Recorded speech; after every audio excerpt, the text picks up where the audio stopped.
Stay-at-home moms, if you're looking for a job to do that you can take your two little kiddos, make about $50 to $75 an hour, then I suggest Airbnb cleaning. It's me going to my Airbnb. It's a 2-1, so I focus on smaller units.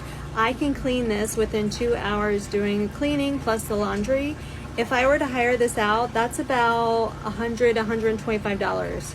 So if I do it myself, then I'm making that money. If you're looking to do this for yourself, then what I suggest is that you can contact Airbnb host in your local area and tell them that you're new, Airbnb cleaning, give them a discount, and start gaining clients. You can literally take your kids, have them chill like I did, bring some toys, snacks, maybe something to watch, and you clean the unit and they pretty much just hang out. Of course, the ideal thing to do is if you can go and get your own Airbnb. Now, I bought this building and it's a duplex, so there's 2 units, they're side by side, they're both Airbnb, and I clean them, me or my husband. We really pocket a lot more than just a cleaning fee, but you can also go rental arbitrage, go and rent a place and flip it and put it onto Airbnb and clean your own units, manage it. You'll be making Airbnb income, you'll be making cleaning income.